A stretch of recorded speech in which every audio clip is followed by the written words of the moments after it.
He had spent a decade standing perfectly still. For 10 years, Corporal Alastair Finch of the King's Royal Guard had been a human statue. Tourists from America, Japan, and Germany would snap photos of him outside the palace, trying to make him laugh, sometimes whispering crude jokes, sometimes even poking at the confines of his sentry box. He never moved. Behind the famous bearskin cap, his eyes would track them, but his face remained a mask of stone. It was a job that demanded superhuman patience, a stillness so profound that it became a kind of meditation. His muscles, while toned from the rigid posture, were trained for endurance, not explosive power.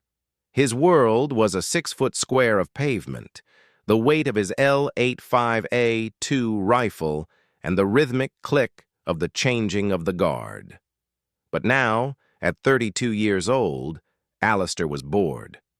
The gilt-edged monotony of palace life, once a point of pride, now felt like a gilded cage.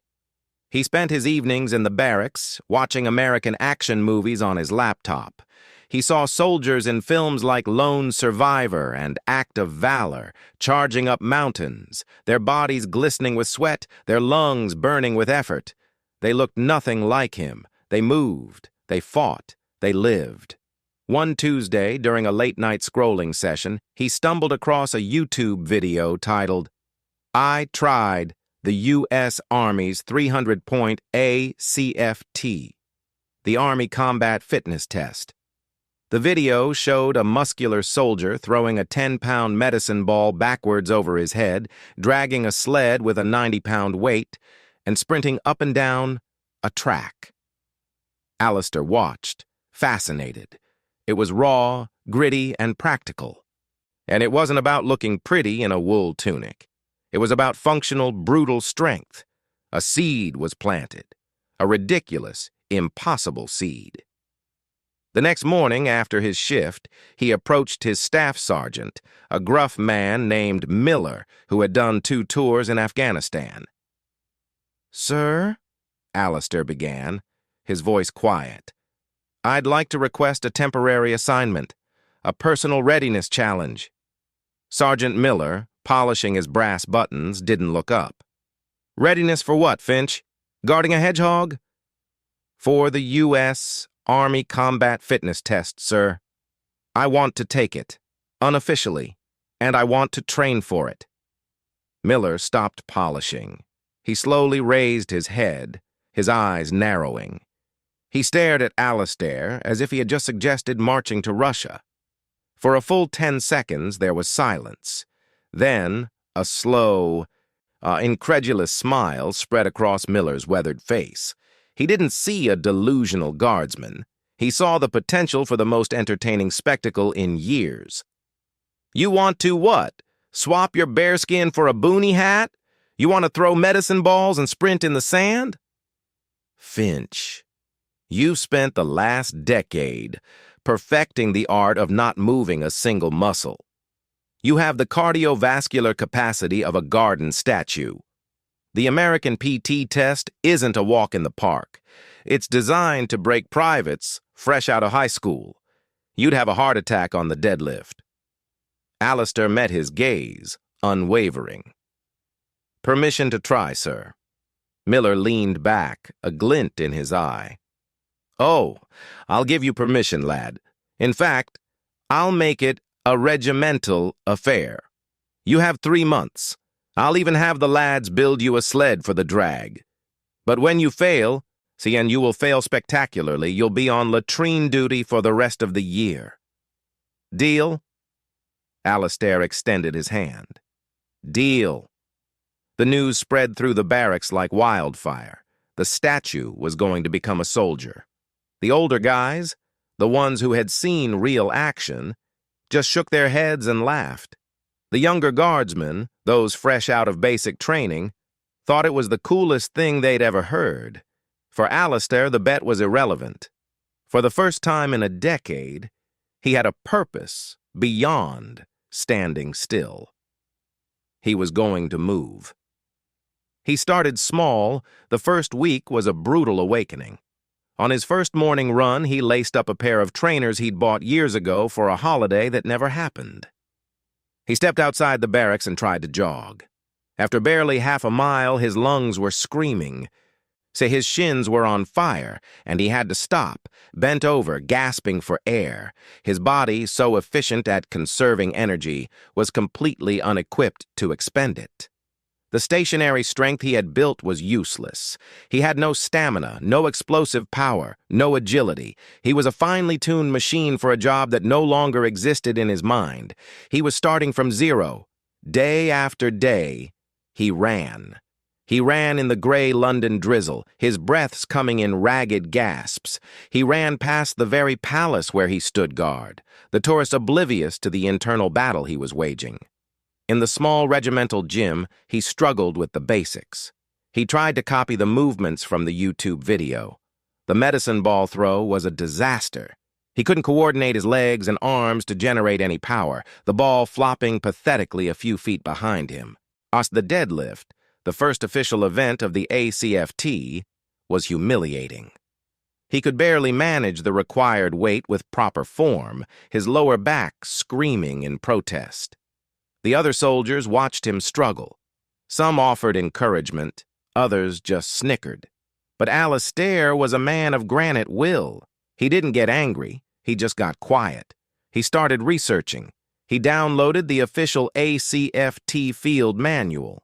He learned the intricacies of each event, the 3-repetition maximum deadlift, the standing power throw, the hand-release push-up, the sprint drag carry, the leg tuck, and the 2-mile run. He realized the test wasn't just about strength.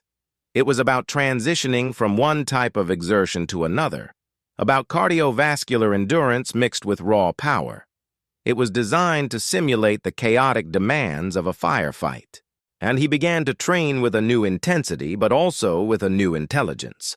He sought advice from a PT instructor who had served with the American Marines. The instructor, a man named Davies, was initially amused, but Alastair's quiet determination won him over. Davies helped him structure his training. They focused on compound movements, squats, deadlifts, presses. They worked on explosive power with kettlebell swings and box jumps. They practiced the specific, awkward motion of the power throw until his shoulders ached. The sprint drag carry was a nightmare. He had no sled, so he dragged a heavy tire filled with sandbags across a patch of grass behind the barracks. The other soldiers would watch him, red-faced and straining as he hauled the weight, then sprinted back empty-handed, and then shuffled sideways with 2 heavy kettlebells in his hands. He looked clumsy, unathletic, and utterly out of his depth. But he never quit. Each night, he would limp back to his room, his body a tapestry of aches and pains, and fall into bed, already mentally preparing for the next day's torture. He was no longer a guard. He was a project in the making. 6 weeks in, something shifted. It wasn't a dramatic breakthrough, but a subtle change. He was running 3 miles without stopping. The deadlift weight that had once crushed him now felt manageable.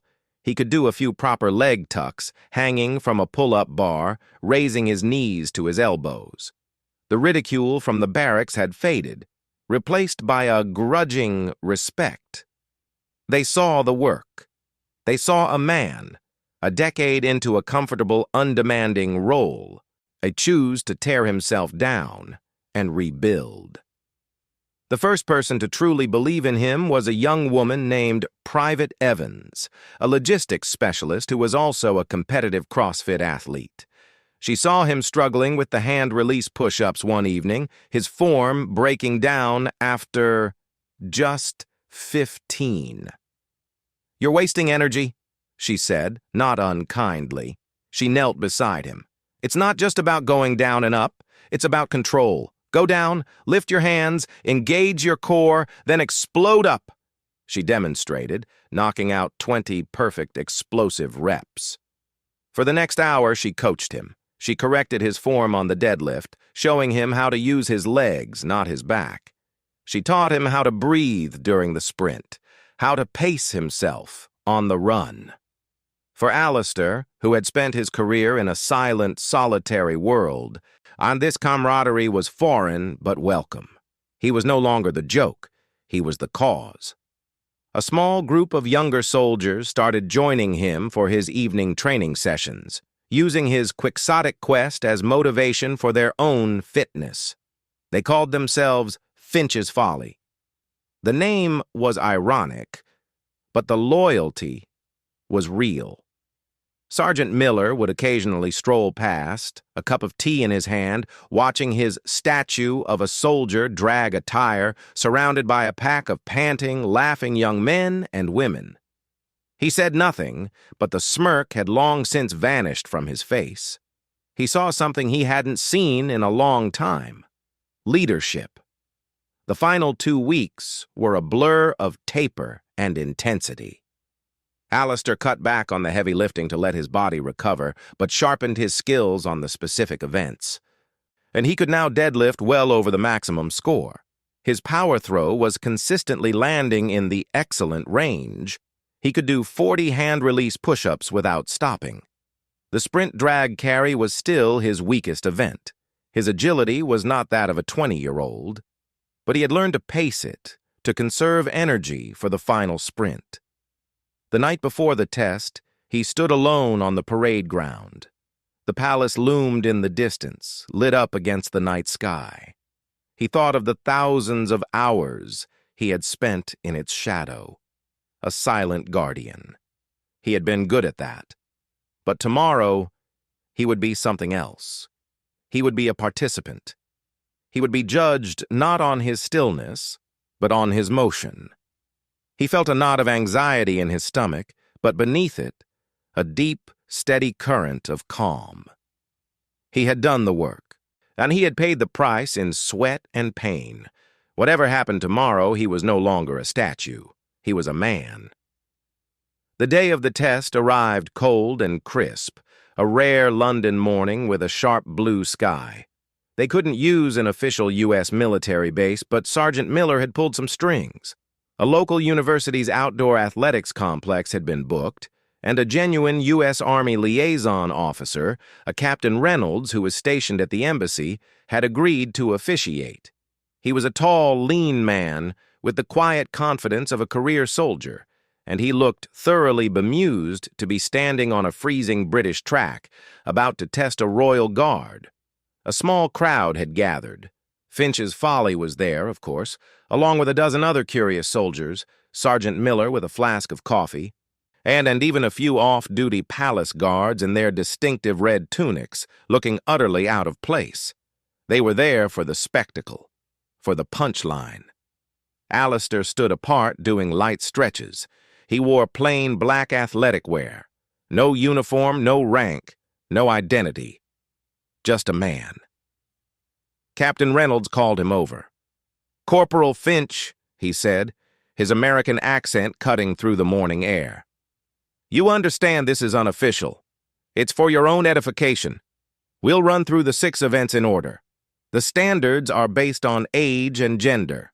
For a male, 32 years old, the minimum passing score is 360 points out of 600, with at least 60 points in each event. The maximum is 600. Are you ready?" Alistair nodded. "Yes, sir." The first event was the 3-repetition maximum deadlift. The bar was loaded to 190 pounds, and the minimum for a passing score. Alistair walked up to it, his heart hammering. He took his stance, gripped the bar, dropped his hips, and lifted. It was smooth, easy. He did 2 more reps. Reynolds nodded, making a note. "You want to go heavier? To get a higher score?" "Yes, sir." They added, "Weight. 240 pounds. He lifted it. 300 pounds. He lifted it, his face a mask of strain, but his form held. The watching soldiers murmured. This wasn't the same man who had struggled to lift a fraction of that months ago. Finally, at 340 pounds, he attempted the lift. The bar left the ground but stalled at his knees. He had to drop it. He had maxed out at 300 pounds, a score of 85 points. well above the passing 60. He stood up, breathing heavily, and allowed himself a small smile. One down. The standing power throw was next, as he had to heave a 10-pound medicine ball backwards over his head as far as possible. Alistair picked up the ball, his fingers gripping the rough surface. He visualized the movement, just as Private Evans had taught him. He dipped his knees, loaded his hips, then exploded upwards, throwing the ball backwards with every ounce of power in his body. It sailed through the air, a dark blur against the gray sky. It landed with a thud well past the 12.5-meter mark for a perfect score. Reynolds measured it. 15.2 meters. That's a 100. Another murmur ran through the crowd. The jokes were dying on people's lips. The hand-release push-ups were a test of pure muscular endurance. He had 2 minutes to do as many as possible. Alistair got into position. At the whistle, he dropped, lifted his hands clear of the ground, then pushed up explosively. He found a rhythm. 20, 30, 40. His arms were burning, his chest on fire. 50. He was slowing down. The crowd was silent, willing him on. 55. The whistle blew. He collapsed onto the grass, his arms trembling. 57, Reynolds announced, his voice betraying a hint of surprise. That's 95 points. The sprint drag carry was the event he dreaded. It was a 5-station shuttle run. First, a 50-meter sprint, then back, dragging a 90-pound sled, then back carrying 2 40-pound kettlebells. He lined up. At the whistle, he exploded forward. His sprint was decent, but not blazing. He grabbed the strap of the sled and hauled it back, his legs churning. The kettlebells were the worst. His grip was failing, his shoulders screaming. He shuffled sideways, desperate not to drop them. He crossed the finish line, so collapsing to his knees, his lungs heaving. His time was 2 minutes and 18 seconds. Reynolds checked his chart. That's 75 points, a solid passing score. Alistair just nodded, unable to speak. The leg tuck was next. He had to hang from a bar and raise his knees to his elbows as many times as possible. This was the event he had struggled with most. He jumped up, grabbed the bar. His shoulders took the strain. He pulled his knees up. 1, 2. He could feel the burn in his core. 3, 4. He was struggling now, his body swinging. 5. He dropped off, exhausted. 5, Reynolds said. That's 70 points.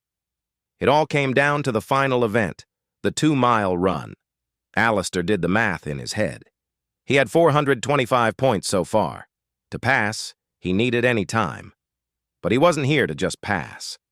A strange calm settled over him. This was it. Then this was the culmination of 3 months of pain. The starting line was marked on the track. He lined up beside Reynolds, who was running with him to keep pace. The small crowd lined the track, their faces a mix of awe and anticipation. Sergeant Miller was at the start line, his flask forgotten. The whistle blew. Alistair started at a steady, measured pace. The first lap was easy. The second lap, he settled into a rhythm. By the third lap, his lungs were starting to burn. On the fourth lap, the pain was a constant companion. But he kept his form, kept his breathing. On the fifth lap, he heard them. They weren't just watching anymore. Finch's Folly, Private Evans, the other soldiers, even Sergeant Miller. They were running. They fell into step behind him on the infield grass, a motley crew cheering him on. "Come on, Finch! Move! It's a statue! You've got this!" Their voices were a wave of sound that pushed him forward. On the final lap, he found a reserve he didn't know he had. He lengthened his stride, his legs pumping. He crossed the finish line and collapsed, surrounded by his cheering, laughing comrades. He lay on the cold grass, staring up at the blue sky, his chest heaving. He had done it. He didn't know his time. He didn't care. Reynolds walked over, a stopwatch in his hand, his face unreadable. He looked down at the gasping guardsmen, then at the cheering crowd. The silence fell. "Time?" Sergeant Miller asked, his voice gruff. Captain Reynolds looked at Alistair. 13 minutes, 42 seconds. He paused for effect. That's 100 points. For a second, there was dead silence. Then, the track erupted. They weren't just cheering for a passing score, and they were cheering for the impossible. Reynolds calculated the final score: 85, deadlift plus 100, power throw plus 95, push-ups plus 75, SDC plus 70, leg tuck plus 100 run equals 525 points out of a possible 600. It wasn't just a pass. It was an excellent score. It was a score that would put him in the top tier of active-duty U.S. soldiers. The man who had stood still for a decade had just outperformed the majority of America's fighting force. Sergeant Miller helped him to his feet. He didn't say a word. He just shook Alistair's hand, his grip firm, his eyes bright with something that looked suspiciously like pride. The crowd parted as Captain Reynolds approached. He stood before Alistair, looking him up and down. The amusement was gone from his face. In its place was a deep, genuine respect. "Corporal Finch," he said, his voice loud enough for all to hear. "I've administered this test hundreds of times, to privates, to sergeants, to special forces candidates. I have never in my entire career seen a performance like that from someone in your profession. The mental fortitude required to retrain your body, to overcome that kind of initial deficit. It's extraordinary." He extended his hand. "You've earned my respect, and the respect of every soldier on this track. Well done." The news of the statue's triumph spread quickly. It was a small story in a military newspaper, a viral thread on a British forces forum. But for Alistair, the real change was internal. He had proven something fundamental to himself. He was not defined by his post or his uniform. He was defined by his will.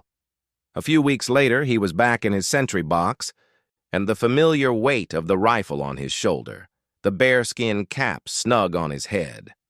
Tourists stopped to take his picture. A young American boy, no more than 10, stared up at him, wide-eyed. Alistair's gaze was fixed forward, as regulations demanded. But as the boy's father raised his camera, Alistair gave the smallest, most imperceptible of winks. The boy gasped and tugged on his father's sleeve, whispering excitedly. For a split second, the statue had come to life. He was still a royal guard, a master of stillness. But now, beneath the famous uniform, he was also a man who had run 2 miles in under 14 minutes, who had deadlifted 300 pounds, who had dragged a sled until his lungs bled. He was a man who had faced a ridiculous, impossible challenge and had stunned everyone, including himself. And the pavement beneath his feet was still just 6 feet square, but the world it was connected to had grown infinitely larger. He was no longer just a guard. He was Alistair Finch, and he was a soldier.